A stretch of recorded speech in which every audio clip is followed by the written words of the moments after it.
Welcome back, guys. It is November 28th. Kaleb and I were out here today doing a little bit of shotgun prep. Right now we're actually down here on my main river bottom farm.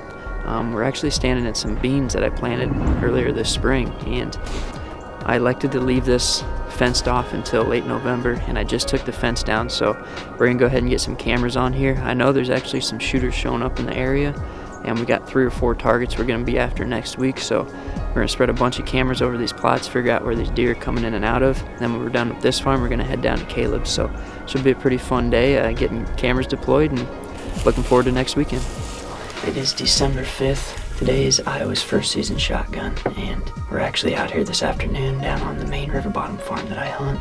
My dad's got a gun tag, I got a doe tag, so we're gonna try and get after one of these bucks that we've been seeing down here all year.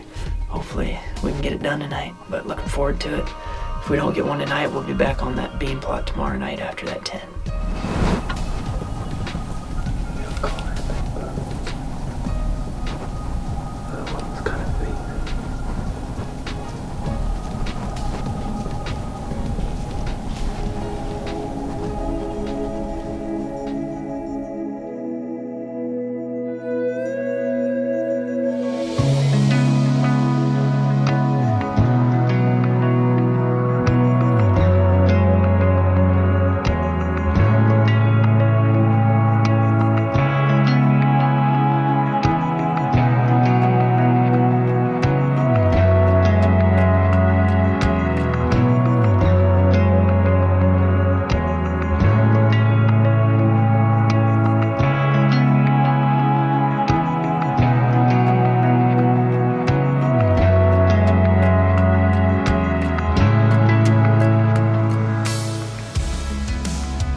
Welcome back to Midwest Whitetail. We are nearly halfway through December and a couple days into Iowa's second shotgun season. Lots of folks out are having fun and with family in the woods. My family and I actually have traveled down to Louisiana.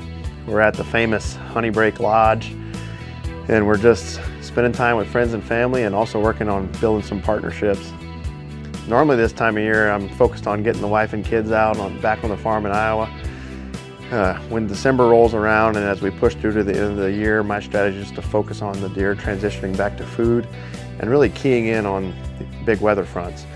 You know, in the Midwest, if you've got a good food source and a big front comes through, you can see just about every deer on the farm. Before we left to come down here, we were able to get in the home farm and move the redneck blinds around and get the cutty backs repositioned on the food sources to survey which bucks are coming out where. And I think we're ready to go when we get back in Iowa for the start of the late muzzy season. My wife is really excited to get after Tex. That's the big 8 that I've talked about a lot this year. And then my oldest daughter, Bella, she's 9. She's been practicing a lot with the crossbow. You know, that muzzle loader got her a little bit last year on her doe kill, and she's been a little gun shy. And in Iowa, during the late muzzleloader season, you can use a crossbow, and so she's been really excited along with her other, my second oldest, Anna Cat, she's 7. They've been practicing a bunch, and we're really looking forward to getting out. Anna Cat needs her first deer, and Bella's looking for a buck. So that's gonna be a lot of fun when we get back to spend some time in the woods together. Later in the week, we're actually heading over to one of my good buddies' farms, and I'm gonna be able to get some hunting in before we head back to Iowa. It's the pre-rut here, and things are really starting to kick off. I moved up to Iowa in 2009, and the last time I've hunted down here was 2012, so it's been 8 years, and we're really looking forward to spending some time with good friends and getting back in a tree, experiencing some rutting activity. On this week's episode, we're going to join Collins Marine and Kaleb Greiner on yet another awesome hunt. Collins was able to get out during first shotgun with some family and take a great old buck. Hope you guys enjoy the show. Good morning, guys, and welcome back to Midwest Whitetail. It is December 8th. Kaleb and I doing our first morning hunt of shotgun season.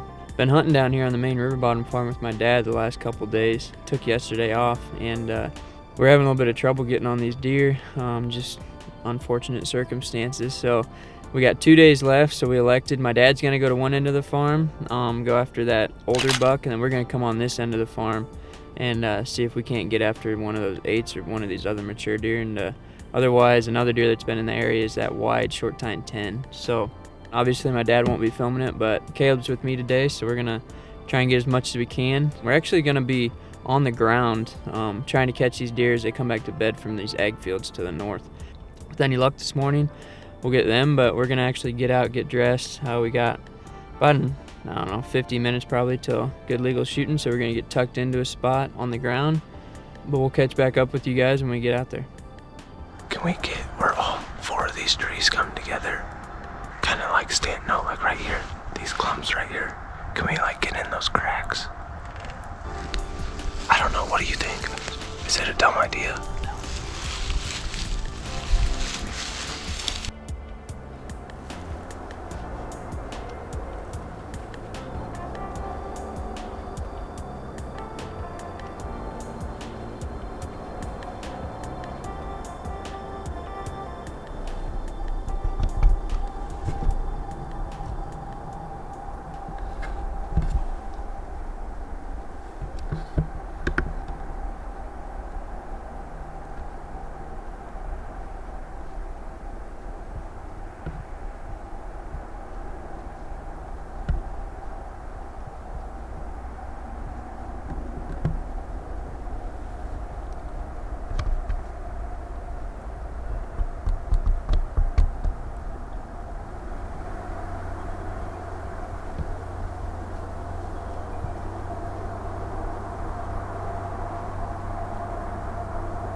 Dude, that was intense. He was at 15 yards. He's at 15 yards. Oh my god. Were you on it good? Yeah. Dude, I was freaking out because I thought I was still in night vision when he was at 10 yards. I thought that click was gonna freak him out. Dude, he just dropped. Dropped like a sack of taters, dude. What just happened? My hands are so cold. What just happened? He's down. Holy cow. So I'm speechless. That was one of the deer we thought we might be able to get in here. And we walked right through this plot. I told Kaleb literally like a minute before. I was like, hey, just keep an eye behind you, because I wouldn't be surprised if one comes in from behind us. I look back, and working the scrape at the cutty back is a 10, that wide short tine 10. And he walks right down this trail. I don't even know, how far was he from me? 10 yards? 15 yards. He just stood there. I didn't know what he was going to do. He was just looking around, like sniffing. I don't know if he caught our ground scent. And then he started turning up into here, and we got a buck on the ground. It doesn't work like that. No. The plan literally just came together in a minute. I gotta call my dad. Yeah, you can tell me. I know. Tag's filled, man. Hans, I was shaking so bad. Like, I'm freaking out because I'm shaking. Like, I had to bend my knees because I was shaking so hard. I was scratching the tree. Like, he's pretty nice, too. Dude, yeah, he was so close. I can't wait to get our hands on him. This is a 5.5-year-old, and I mean, he was one of the deer I keep talking about down here this year, and one of them I really wanted to kill. So I'm glad we got it done, but let's go check him out. He's 30 yards, 40 yards.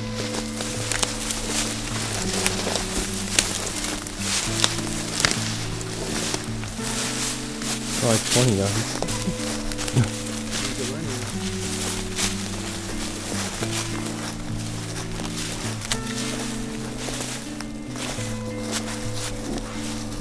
Right through that shoulder out.